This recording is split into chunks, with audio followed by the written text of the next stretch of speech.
এবার নজর রাখবো যে খবরের দিকে। রাজারহাটের এক হোটেলে বিজেপির বৈঠক, সামনে লোকসভা নির্বাচন 2024 এবং সেই ভোটের রণকৌশল তৈরি করতেই এই বৈঠক। রাজারহাটের এক হোটেলে বিজেপির বৈঠক, 2024 লোকসভা ভোটের রণকৌশল ঠিক করতেই এই বৈঠক। বৈঠকে বিজেপির সাংসদ, বিধায়করা, বৈঠকে রাজ্যের পর্যবেক্ষক সুনীল বনসল সহ অন্যান্যরা।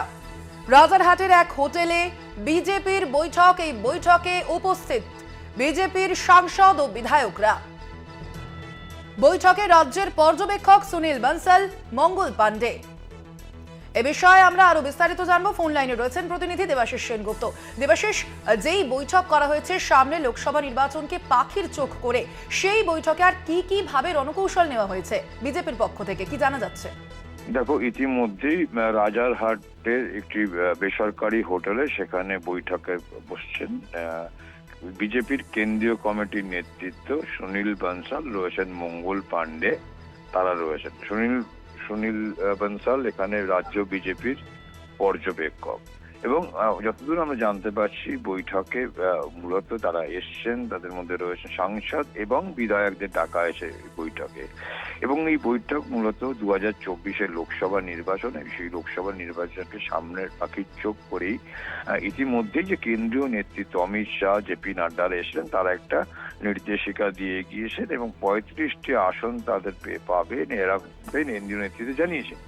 সেই জায়গায় দাঁড়িয়ে ঠিক কোন কোন আসনগুলো আরো বেশি করে নজর দিতে হবে এবং কোন কোন আসনগুলো বিজেপির পক্ষে, কোন কোন জায়গায় বেশি এফোর্ট দিতে হবে, কিভাবে কোন জায়গায় প্রচারে কোন বিষয়টাকে তুলে আনতে হবে, এই সমস্তটাই করা নিয়ে আজকে সাংসদ এবং বিধায়কদের সঙ্গে বসে কেন্দ্রীয় নেতৃত্ব আলোচনা করবেন এবং তাদের যে লক্ষ্য 2024 নির্বাচনে রাজ্য থেকে 35টি লোকসভা আসন বার করা, এটাই হচ্ছে তাদের উদ্দেশ্য। এবং সে নিয়েই কিন্তু ইতিমধ্যে পাখির চোখ করে আজকে তারা বৈঠক করছেন, এমনটাই কিন্তু বিজেপি সূত্রে খবর।